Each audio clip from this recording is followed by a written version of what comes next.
Hello,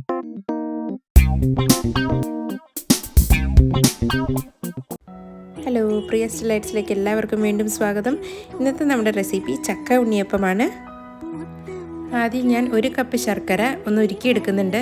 ഇത് ഏകദേശം 135 ഗ്രാമോളം ഉണ്ടാവും. ഇതിലേക്ക് ഒരു 1/2 കപ്പ് വെള്ളം കൂടി ചേർത്ത് ജസ്റ്റ് ഒന്ന് ഇളക്കി കൊടുക്കാം. തീ മീഡിയം ഫ്ലെയിമിലായിരിക്കണം. ശർക്കര ജസ്റ്റ് ഒന്ന് മെൽറ്റ് ആയാൽ മതി. ഇത് ചൂടാറിയതിന് ശേഷം ഞാനൊന്ന് അരിച്ചെടുത്ത് വയ്ക്കുന്നുണ്ട്.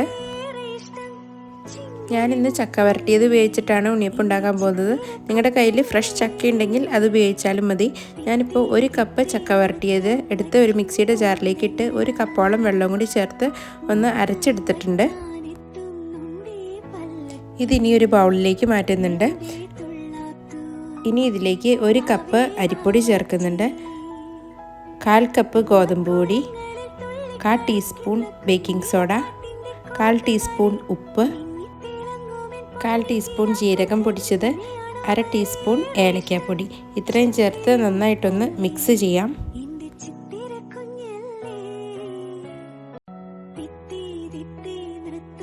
ഇതിലേക്ക് ശർക്കര നീരും കൂടി ചേർത്ത് നന്നായിട്ട് മിക്സ് ചെയ്തെടുക്കണം. ഇതിലേക്ക് ആവശ്യത്തിന് വെള്ളം കൂടി ചേർത്ത് നമ്മുടെ ബാറ്റർ ഒന്ന് ലൂസാക്കി എടുക്കണം.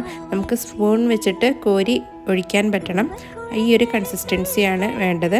ഇതിന് വേണ്ടിയിട്ട് ഞാൻ ഏകദേശം 1 കപ്പോളം വെള്ളം കൂടി ആഡ് ചെയ്തിട്ടുണ്ട്. അത് നിങ്ങളുടെ മാവിൻ്റെ അനുസരിച്ച് വ്യത്യാസം വരും. അപ്പോൾ ആവശ്യത്തിന് വെള്ളം ചേർത്ത് ഈ ഒരു കൺസിസ്റ്റൻസി ആക്കി എടുക്കുക. ഇനി ഉണ്ണിയപ്പച്ചട്ടി അടുപ്പത്ത് വയ്ക്കാം. ഇത് ചൂടാകുമ്പോഴത്തേനും എല്ലാ കുഴികളിലേക്കും ഏകദേശം 1/4 ഭാഗത്തോളം വെളിച്ചെണ്ണ ഫില്ല് ചെയ്ത് കൊടുക്കണം. ഇനി വെളിച്ചെണ്ണ നന്നായിട്ട് ചൂടായോ എന്നറിയാനായിട്ട് ഞാൻ കുറച്ച് മാവ് ഒന്ന് എടുത്ത് ഒഴിച്ച് കൊടുക്കുന്നുണ്ട്. ഇത് മുകളിലേക്ക് പെട്ടെന്ന് തന്നെ പൊങ്ങി വരുന്നുണ്ട്. അപ്പോൾ എണ്ണ റെഡി ആയിട്ടുണ്ടെന്നാണ് അർത്ഥം. ഇനി നമുക്ക് ഓരോ കുഴിയിലേക്കും ആവശ്യത്തിന് 1/4 ഭാഗത്തോളം ഉണ്ണിയപ്പത്തിൻ്റെ മാവ് സ്പൂൺ വെച്ചിട്ട് ഒന്ന് ഒഴിച്ചു കൊടുക്കാം. 1/4 ഭാഗത്തോളം ഫില്ല് ചെയ്താൽ മതി. അങ്ങനെ എല്ലാ കുഴികളിലേക്കും നമ്മൾ ഒഴിച്ചു കൊടുത്തിട്ടുണ്ട്. തീ എപ്പോഴും മീഡിയത്തിലായിരിക്കാനായിട്ട് പ്രത്യേകം ശ്രദ്ധിക്കണം. അല്ലാന്നുണ്ടെങ്കിൽ ഉണ്ണിയപ്പത്തിൻ്റെ അകം വേവാതെ പുറം ഫുള്ള് കരിഞ്ഞു പോവുകയും ചെയ്യും. ഒരു വശം ഇതുപോലെ ബ്രൗൺ നിറമായി കഴിയുമ്പോൾ മെല്ലെ എല്ലാം ഇതേമാതിരി മറിച്ചിട്ട് ഒന്ന് ഫ്രൈ ചെയ്തെടുക്കാം. ഇപ്പോൾ ഉണ്ണിയപ്പം എല്ലാം റെഡി ആയിട്ടുണ്ട്. ഇത് നമുക്ക് എണ്ണയിൽ നിന്ന് കോരി മാറ്റാം.